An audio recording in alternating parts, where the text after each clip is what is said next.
Hey trail travelers, it is Kerry, and today we're going to take a look at these NAOEVO lights, and I think you might be impressed. So stay right there. We'll be right back.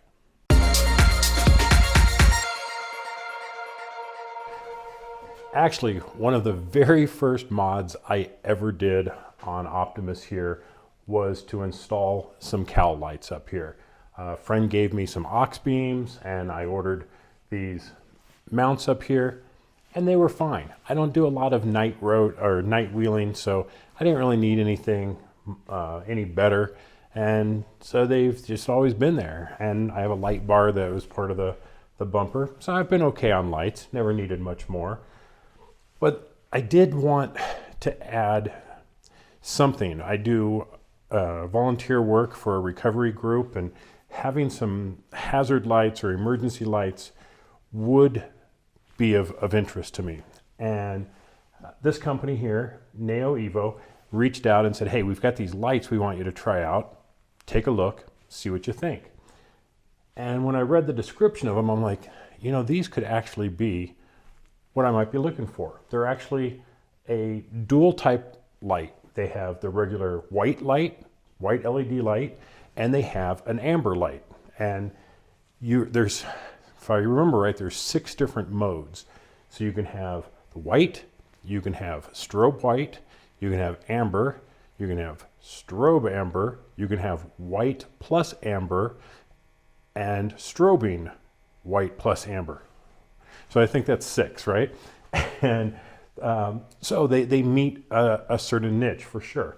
You can have the white lights if that works for you. If you're in fog, you can switch them to amber. When you're doing a recovery or something and you want those flashing amber lights, you can set that. So they really fit the bill for me. They're nice and bright. Everything works great about them. They're nice and weather sealed, and they're under 40 bucks. So very inexpensive lights for everything that they do. The tricky part was actually figuring out how to make them work. There really wasn't much in the way of instructions, and the wire that comes off of here has 3 wires to it. So obviously one was ground, that made sense. One was power, which lit them up. And then you have the third one, which controls the memory feature and the toggle between the different modes. Whoops. And I had to kind of figure that out. Now, the interesting thing was it wasn't what I thought. I thought you would just ground that to change the modes. Well, that didn't work. So I switched to the 12 volt power. And every time you would hit the 12 volt power, it would change the modes. I'm like, all right, but it said it had memory.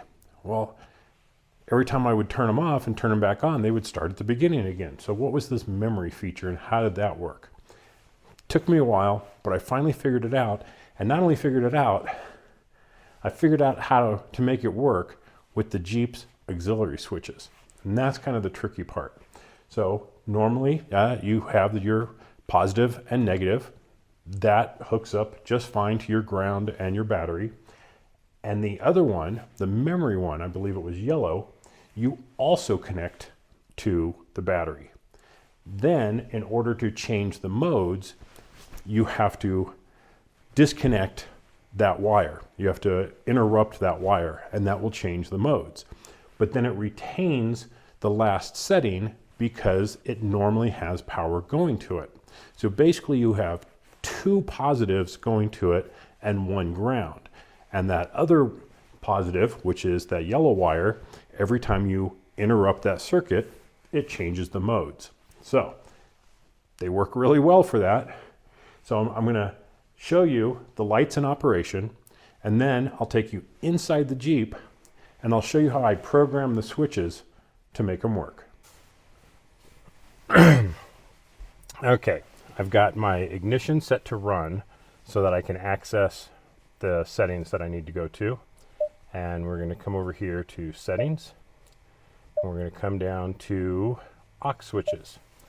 Now down here, you see I have aux 2 is lit up and aux 4 is not. If I hit aux 4, it turns the lights on. So very simple, turning the lights on and off with aux 4. Aux 2 is always on, because that's the memory wire that keeps the light setting intact. Then when I flip this, I turn it off and turn it back on, it changes the mode of the lights. So since I'm on 2 and 4, let's go to 4 first. That's where the lights are. So you can see I have it set to latching and with the ignition. And the recalled last state is turned off. So every time I turn the engine off, the lights are going to turn off. If I turn the engine back on, they're not going to come back on automatically. That's the ignition setting. And the recalled last state means it's not going to remember the last setting when I turn the engine off. Latching means I'm going to hit it and it's going to stay on, and when I hit the switch again, it's going to stay off. Momentary would be just pushing it, it's going to be on, and when you let off, it's going to turn off. Now that would be good for like an air horn, something like that. So that's the setting for aux 4, which would be your normal setting for any type of auxiliary lighting that you're going to put on. So the magic here is in the aux 2. So this one is set to latching with battery setting, and the recalled state is also turned off. So the battery means this is always going to be on, and latching means it's going to stay with whatever position I put it in. Momentary, I was hoping I could get to work, but that power always has to be on, and pushing it doesn't momentarily turn it off, it only momentarily turns it on. So because of that, the aux 2 has to stay on all the time. And then I turn the lights on, and then to switch the modes, I have to turn off aux 2 and turn it back on. And the lights will change their mode.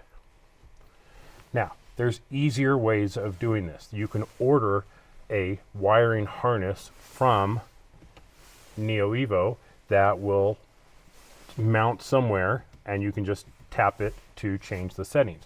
I didn't do that, and I probably will, just so I'm not taking up 2 of my auxiliary switches with 1 set of lights. But my goal was to figure out how to do it with just the auxiliary panel here in the Jeep JL. So there you have it. That's how I have this currently working. This is not going to be my permanent setup. I am going to add a normal switch somewhere to do it, but I have to find a momentary off switch instead of a momentary on switch. So that's been my challenge. And if I can't find it, I'll probably just order their wiring harness to make this all work. Okay, there we have the solid white, and I'll trip it and we go to solid amber.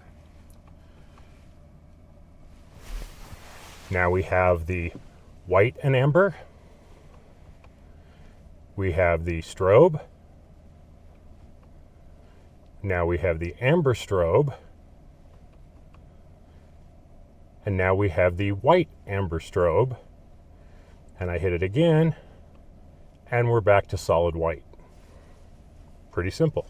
So that's the NAOEVO multi-mode lights with memory, set up with just the aux switches on the Jeep JL.